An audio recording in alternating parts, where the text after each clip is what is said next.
Hello and welcome to my channel. I'm Bagman Gambit, and today I'm going to be talking about the Star Wars Squadron reveal trailer which dropped earlier on today. Very exciting stuff, can't wait to talk to you about it. So what do we know so far? Well, talking about multiplayer focused gaming, so we're primarily focused on these 5 versus 5 dogfights, taking squadrons in, monumental fleet battles as it says there, but there's also a single player campaign which will switch your focuses between your rebel and your Imperials, which is great. Now, for me, the most exciting part of this reveal was the fact that it's going to support VR on PlayStation 4 and also a PC, which is absolutely great. I'm primarily a PC player, so I'm really hoping that it's going to support HOTAS as well, because playing with a keyboard and mouse or with a controller in VR just really takes away that immersion from the game. So hopefully, fingers crossed, that's going to be in there. So also there's going to be cross-play support between PlayStation, PC and Xbox as well, which is really exciting. You know, obviously being a PC player, we've always got that little bit of advantage, so that's great for me. So talking about the ships that are available, the trailer shows very sort of quite a diverse array of different fighters that you can use, fighters and bombers. And while the list of these ships available hasn't been officially released yet, there was a leak which has named sort of the usual suspects when you're looking at Star Wars games. So you've got your A, Y, X and U wings if you're a rebel, but you've also got your TIE bombers, your TIE fighters, interceptors and reapers if you're Imperial. Very exciting indeed, lots of different sort of options there. You know, how you're going to set yourself up in the game. You know, talks about Squadrons quite a lot. You know, obviously that's the name of the game. You know, how are you going to set up with your teammates? You know, are you going to be someone who's going to go in there and do a lot of damage quick, or are you going to be a bit of a tank or a bomber type of player? Really interesting. Can't wait to find out more about that. There's also been quite a bit of talk around modifying your ships as well. Now I know what you're thinking, EA, and the ability to cosmetically change the things that you have in the game would equal, you know, microtransactions. Well, fret not. Word on the street is that there won't be any microtransactions whatsoever in this game. Everything that you can get to modify your ships is something that you can earn by playing the game, which is great. So maybe EA have suddenly started thinking, we need to listen to the people who are playing our games. We can't keep putting things behind paywalls. So that's really good. So hopefully that isn't just a rumour. Hopefully that is true. And then when the game comes out, you know, the more you play, the better you can make your things look. Obviously, we don't want to, you know, any paywalls, any microtransactions. It just gets tiresome. You know, you pay so much for a game, and then you end up spending another 300 quid just to be better than anyone else. So ridiculous. Well, I don't spend 300 quid. I'm stingy. I won't bother with that. But that's why I end up getting frustrated with games. You know, people are a lot better than you because they've paid for it basically. So strategy is mentioned quite a lot. You know, destroy your opponents in strategic space dogfights. When talking about this game, the one feature that I find that's really interesting is the ability to divert the power between systems. So those of you who've played Elite Dangerous, you'll be familiar with this concept. You know, as you're playing, you can switch between your engines and your shields and so on, and your system power and things. So and that's really good. I really enjoy that. It is very arcadey in terms of the way you do it. You can really change it on the fly. You know, it makes your dogfights really interesting.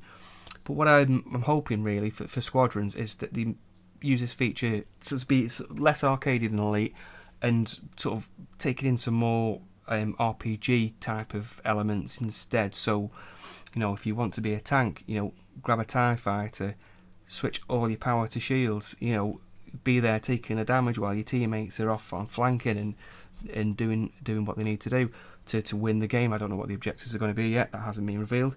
You know, you want to be a DPS kind of guy, speed and weapons, max them out, get in there, get out quick, you know, do some damage, you know, while your tank takes all the hits. You know, the potential for that is huge. You know, you talk about RPG, you know, you're like looking for a tank, blah blah blah, you know, spamming the chat. You know, why not do that with a space fighting game? It'd be really interesting. So there's also talk of evolving battlefields across the galaxy. Now, what does that mean? You know, do things change? Can you other campaigns where if you're the rebels, for example, you know, you're taking Imperial space, you have a battle in some system there, and if you win, you know, X amount of times or whatever it might be, you know, you take that system over for the rebels, or vice versa. You know, is it going to be something like that?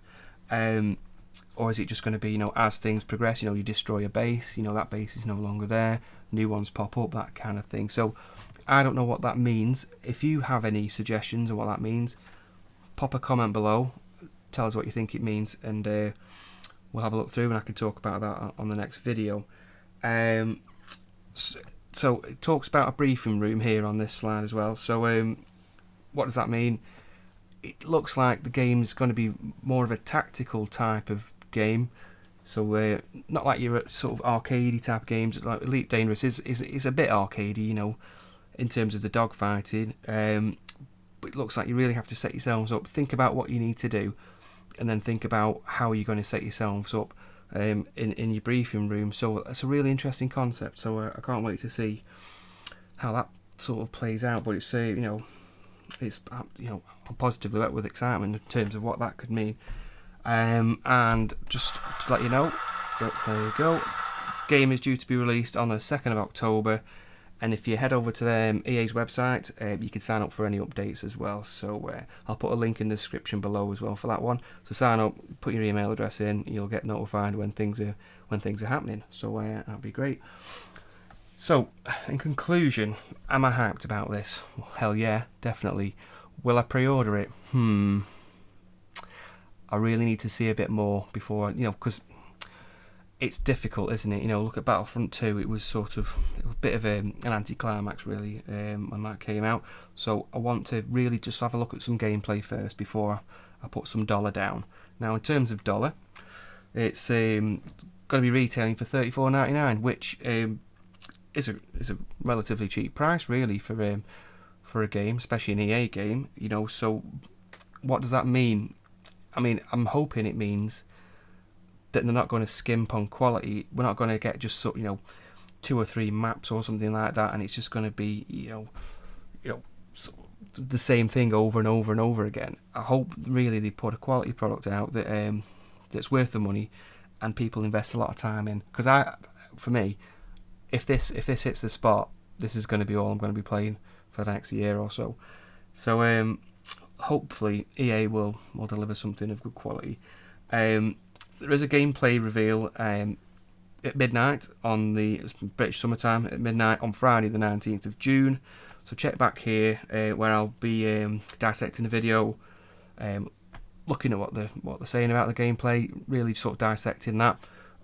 Drop a comment below and tell me what you want to see from the trailer and what things you want me to focus on. I'm personally really hoping they show some VR stuff in there.